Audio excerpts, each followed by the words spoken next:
Bonjour à tous, c'est très heureux de vous retrouver sur Mandarin Débat pour une émission spéciale aujourd'hui consacrée au football. En effet, ce soir marque le retour de la Ligue des Champions. Le Paris Saint-Germain retrouve le FC Barcelone de Lionel Messi. 4 ans après la fameuse remontada qui avait vu le club catalan l'emporter 6-1 au Camp Nou. C'était en 8e de finale comme ce soir, mais aujourd'hui les deux effectifs ont bien changé, la situation sanitaire également puisque le match se déroulera à huis clos. Alors dans ces conditions, le Paris Saint-Germain peut-il l'emporter ce soir? Les absences de Neymar et d'André Di Maria sont-elles insurmontables? Et puis enfin, que vaut vraiment cette équipe du FC Barcelone? Voici les questions auxquelles nous allons tenter de répondre dans cette émission. Et pour cela, j'ai le plaisir de recevoir un invité. Il est spécialiste foot. Il s'agit de Lucas Sergenkov. Bonjour Lucas. Bonjour Adrien. Alors Lucas, ma première question, elle est simple. À quelques heures du match qui débutera à 21h ce soir, êtes-vous confiant pour les hommes de Mauricio Pochettino? Confiant avec le Paris Saint-Germain dans des matchs à élimination directe, c'est devenu un mot difficile à croire parce qu'en fait, il y a eu tellement d'échecs, tellement de déceptions qu'au bout d'un moment, la confiance, c'est pas le mot d'ordre, je dirais. Après, l'arrivée de Pochettino peut amener quelque chose de nouveau. C'est un coach qui récemment a joué la finale de la Ligue des Champions avec Tottenham, avec une équipe sur le papier qui n'avait rien d'extraordinaire. Alors certes, dans des conditions particulière, on se rappelle du match contre Manchester City où ils s'imposent finalement in extremis alors qu'ils ne sont pas favoris. Contre l'Ajax, on n'en parle même pas. Le triplé de Lucas Moura, qui est ancien parisien. Alors, ancien parisien, tout le monde s'en rappelle. Au final, ils perdent en finale contre Liverpool, mais Pochettino, avec son effectif, avait réussi à inculquer ses valeurs de combativité. Et la combativité, on a l'impression que c'est parfois ce qui manque au Paris Saint-Germain ces dernières années. Est-ce que ça fera la différence? C'est difficile parce que ça ne dépend pas que du PSG, ça dépend aussi du FC Barcelone. Après, le FC Barcelone, pour revenir à il y a 4 ans, c'est plus du tout la même équipe. Une équipe qui s'est affaiblie, une équipe qui vieillit, qui a du mal à se renouveler. Donc, bon. C'est plus l'époque du grand Messi. Du grand Messi, ouais. Après, voilà, Guardiola aussi. Ça reste Lionel Messi. Donc Messi, on peut pas l'enterrer. Ça, c'est sûr et certain. Il connaît ces matchs-là, il a cette expérience.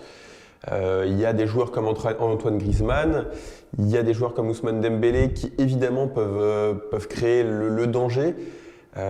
Mais bon, voilà, ça reste difficile. C'est difficile aujourd'hui en fait de mettre un vrai favori en fait. 50-50 pour vous. C'est 50-50. Les bookmakers mettront peut-être le Barça favori à domicile, mais le PSG favori pour la qualification. Mais pour les bookmakers. Alors, l'équipe parisienne jouera ce soir, et comme souvent malheureusement dans les matchs à élimination directe, sans sa star brésilienne Neymar, encore blessé pour quelques semaines, mais aussi sans André Di Maria qui, on se souvient, avait mis un doublé lors de la remontada, avant la remontada plutôt, il y a 4 ans. Et ces absences, est-ce qu'elles vous inquiètent, Lucas? Elles m'inquiètent, oui et non, parce que quand vous êtes privé de Neymar ou Di Maria qui sont, Neymar qui est top 3, top 5 mondial, vous avez André Di Maria qui a un pied gauche.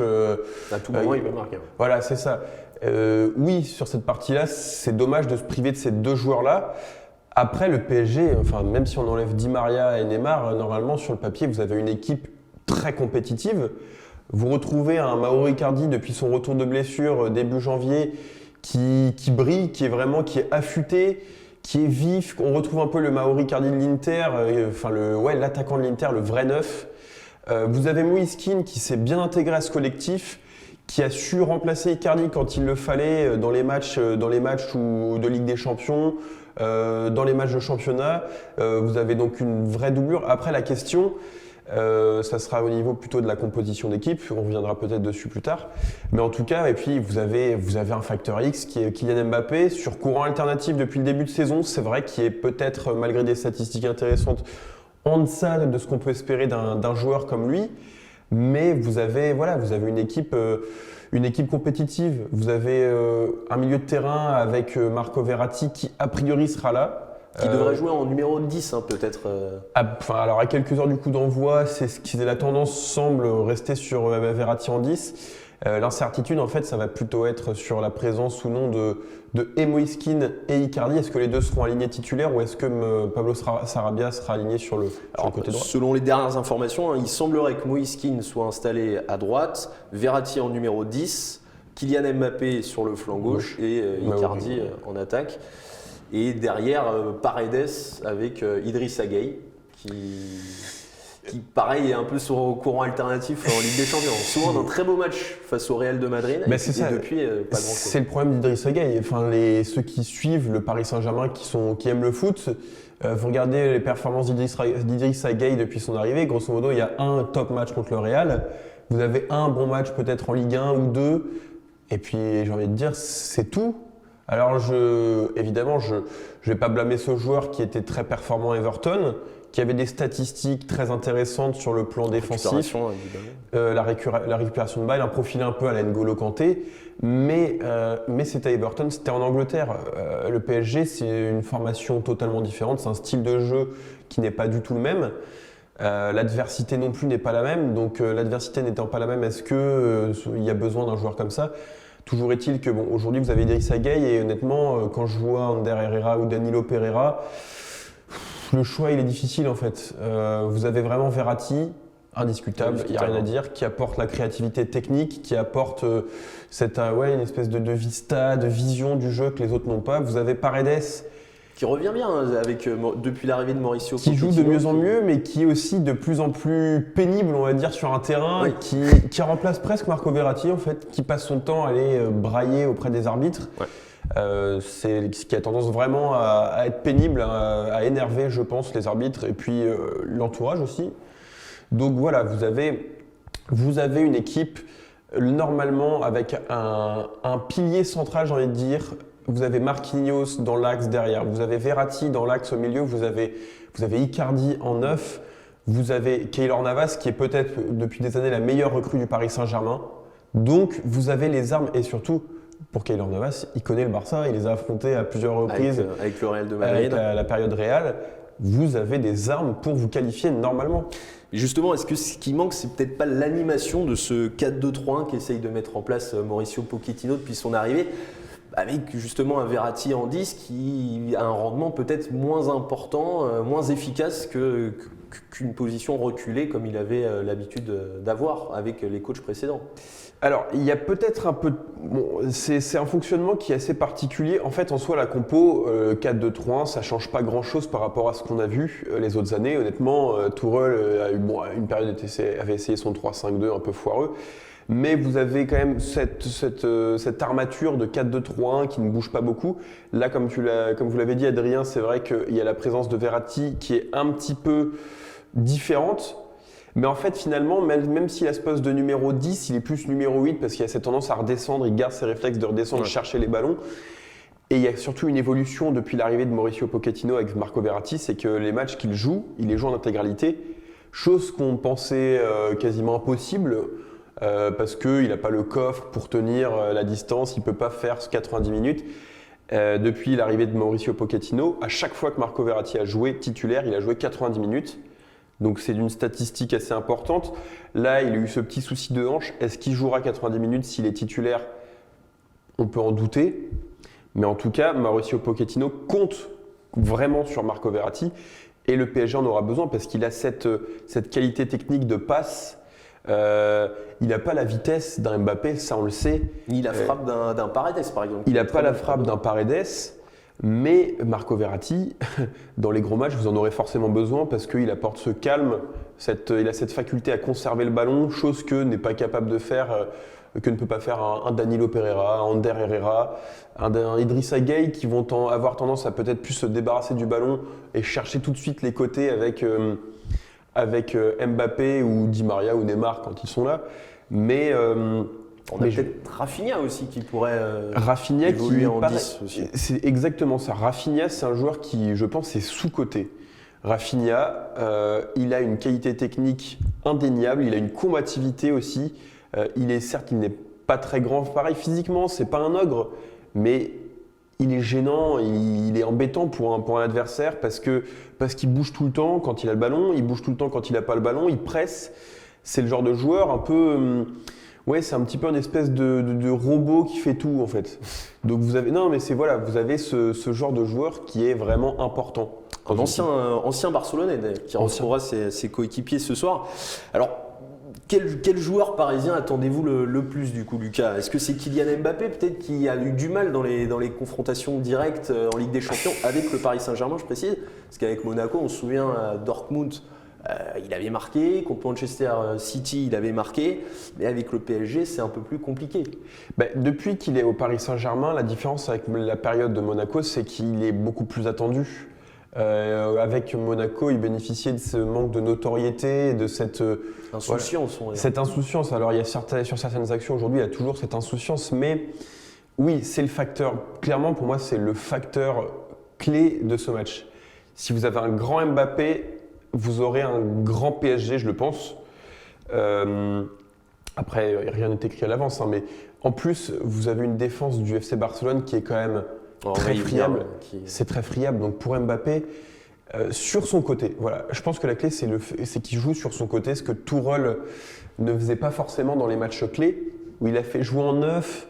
Et voilà, après, c'est personnel. Moi, j'ai toujours du mal avec Kylian Mbappé numéro 9.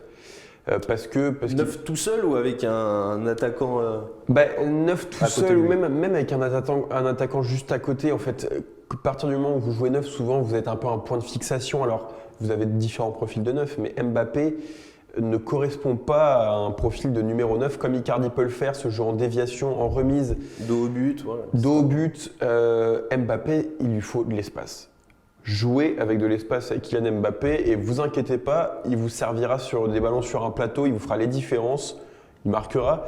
Il faut qu'il arrête de se prendre la tête à essayer de faire ses dribbles compliqués. Faire son Neymar. Faire son Neymar. Neymar, c'est Neymar. Mbappé, c'est Mbappé. Neymar, il a cette faculté d'accélération. Mbappé, là aussi différemment, mais Mbappé, en fait, c'est pas compliqué. Il pousse son ballon, c'est fini. Vous le revoyez pas. On a envie de lui dire à ce gamin, vas-y, pousse-la et vas-y. Cours, quoi. Fais ce que tu sais faire. Fais ce que tu sais faire. Alors intéressons-nous justement, Lucas, au FC Barcelone. Vous l'avez dit, Kylian Mbappé pourrait être le poison pour cette défense barcelonaise en grande difficulté. Est-ce que vous êtes convaincu depuis l'arrivée de Ronald Koeman par cette équipe du FC Barcelone qui respire quand même pas vraiment la confiance sur ces derniers matchs, même s'ils se sont imposés 5-1 ce week-end quand même? Depuis l'arrivée de Ronald Koeman, ça me paraît presque un petit peu... Ouais, même pas depuis son arrivée, c'est anecdotique, j'ai envie de dire. Vous avez le passage de Quique Setién. En fait, depuis la fin de la période Luis Enrique, très sincèrement, le FC Barcelone ne joue plus au football comme le FC Barcelone. Le Barça, en fait, aujourd'hui, on a du mal à reconnaître l'identité de jeu. On l'a vu pendant les matchs de coupe. Alors oui, là, ils se sont fait sortir par le FC Séville 2-0 et c'est mérité. Ils s'étaient qualifiés juste avant en gagnant 5-3 dans une prolongation un petit peu rocambolesque. Un gros match d'Antoine Griezmann.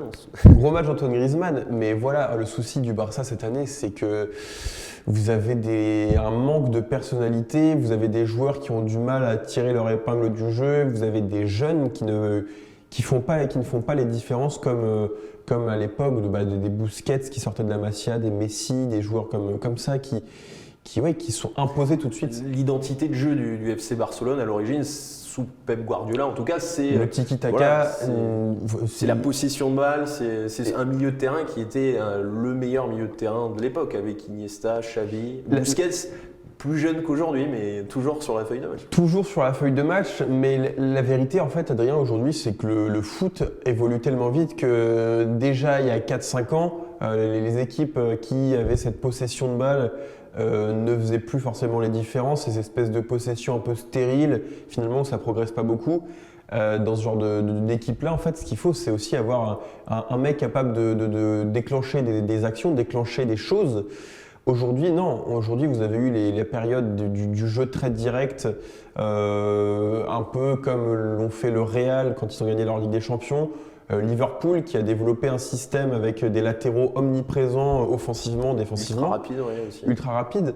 Non, aujourd'hui, le Barça, ils ont du mal à se renouveler, ils ont du mal à rechercher un second souffle. Je ne sais pas encore ce que Ronald Koeman apporte pour l'instant à cette équipe. Mais vous avez, défensivement, la défense du Barça aujourd'hui. Avec deux Français qui devraient vraisemblablement être titulaires, Umtiti et l'Anglais. Surtout Umtiti est en grande difficulté. Umtiti en grande difficulté, mais même Clément Lenglet cette saison, c'est très très très très très friable. Vous avez Ter Stegen qui est là dans les buts, mais enfin le pauvre garçon va pas faire tout seul. L'anglais n'est pas, il n'est pas le patron qu'il devrait être en l'absence notamment de Gérard Piqué. C'est vrai. Gérard Piqué, alors il était à l'entraînement, honnêtement, je le vois pas du tout commencer. Et surtout, Gérard Piqué, c'est pareil, il est vraiment sur le déclin, il est sur la fin de la carrière. Vous avez une défense aujourd'hui sur. Vous ne pouvez pas vous appuyer sur un joueur en particulier. Bon, vous avez des petits jeunes, le petit Firpo à gauche qui supplée plutôt pas trop mal Jordi Alba. Vous avez Sergino Dest. Vous avez des joueurs qui peuvent faire espérer quelque chose au Barça, mais honnêtement, la clé à Barcelone, ce sera sur Antoine Griezmann, sur Lionel Messi. Et peut-être Dembélé qui pourrait faire son entrée. Dembélé, et puis même un Martin Braithwaite qui a été souvent décrié par les supporters depuis son arrivée, parce que quand vous avez. Ancien pensionnaire de Ligue 1. Passé par Toulouse, Bordeaux notamment, mais quand vous êtes le Barça et que vous recrutez Martin Braithwaite, on peut comprendre un peu la déception. Après, il ne faut pas oublier que cette année, Antoine Griezmann, il a du mal à certains matchs à se mettre en évidence, toujours dans une équipe où il ne sait pas trop se positionner. Il se marche un peu sur les pieds avec Lionel Messi notamment. Il manque un vrai neuf à ce FC Barcelone. Il manque le Luis Suarez qui faisait mal, le renard des surfaces. Qui fait les beaux jours de l'Atlético. Qui fait les très beaux jours de l'Atlético, même qui retrouve un second souffle. Mais non, ça va dépendre vraiment. Lionel Messi sera aussi une grosse clé. D'un côté Mbappé, de l'autre Messi. En plus, on entend en ce moment beaucoup les rumeurs sur potentielle venue de Messi au Paris Saint-Germain. En tout cas, les supporters l'espèrent. Oui, les supporters l'espèrent. Après, est-ce que c'est faisable? Ça, c'est une autre. On a un Messi vieillissant quand même, faut le dire. Ce sera un coup quand même marketing déjà. Ça sera un coup marketing, mais vous vous rendez pas compte de ce que ce joueur va coûter au Paris Saint-Germain. Quand on voit ce qu'il coûte au Barça, je veux dire, quand vous avez un gars qui vous a coûté 500 millions d'euros en l'espace de 4 saisons, vous avez envie de vous dire, s'il s'en va, ça nous dégagera un peu de manne financière, ça sera pas plus mal. C'est vrai que ce sera éventuellement possible, disons, si un des deux, Neymar ou Mbappé, quitte le Paris Saint-Germain, ce serait plus Mbappé du coup. Neymar ayant renouvelé son contrat, c'est difficile. Aujourd'hui, honnêtement, je ne suis pas dans la tête d'Mbappé ou des dirigeants parisiens. Moi, aujourd'hui, je préfère garder avec Kylian Mbappé, qui est plus jeune, qui même si il est sur courant alternatif, pour moi, Mbappé, il a 22 ans. C'est l'avenir du foot quand même. C'est l'avenir mondial. Si vous êtes le PSG et que vous voulez gagner une Ligue des Champions, il y aura plus fort à parier sur un Mbappé aujourd'hui peut-être qu'un Messi, même si Messi a l'expérience, ça c'est sûr. Eh bien écoutez Lucas, la réponse ce soir, un petit pronostic peut-être pour le match aller en tout cas. Pour le match aller, je vais pas prendre de risque, je vais te dire un partout. Un partout pour ce soir? C'est noté. Un partout, Icardi buteur. Eh bien c'est noté. Alors selon les bookmakers, le Barça est favori ce soir, mais le PSG l'est pour la qualification. On verra, tout est possible dans le football, Lucas. Eh bien écoutez, merci d'avoir accepté notre invitation. On se retrouve pour le match retour peut-être? Avec plaisir, quand vous voulez. Qui aura lieu donc le 10 mars au Parc des Princes. Espérons-le avec un retour de Neymar, mais aussi d'entre elles Di Maria. Merci à tous de nous avoir suivis et très bonne journée sur Mandarin TV. On se quitte avec les vœux des joueurs parisiens pour les Chinois, pour le Nouvel An chinois qui s'est déroulé vendredi.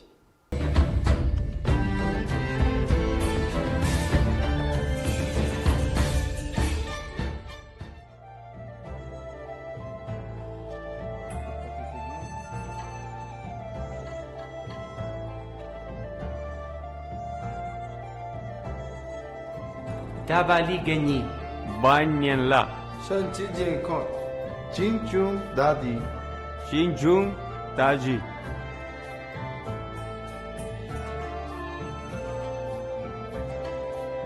Jinyan Ilu, Newton Di, Jinyan Ilu, New Daoji, Xinchun Dadi, Xinchun Zhanji, Xinchun Daji.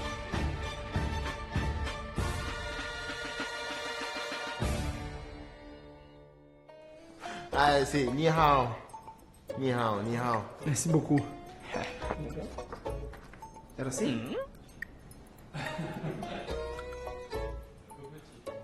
Ah ouais? Jinyan Imun, Xinchun Daji. Banyanla, C'est difficile.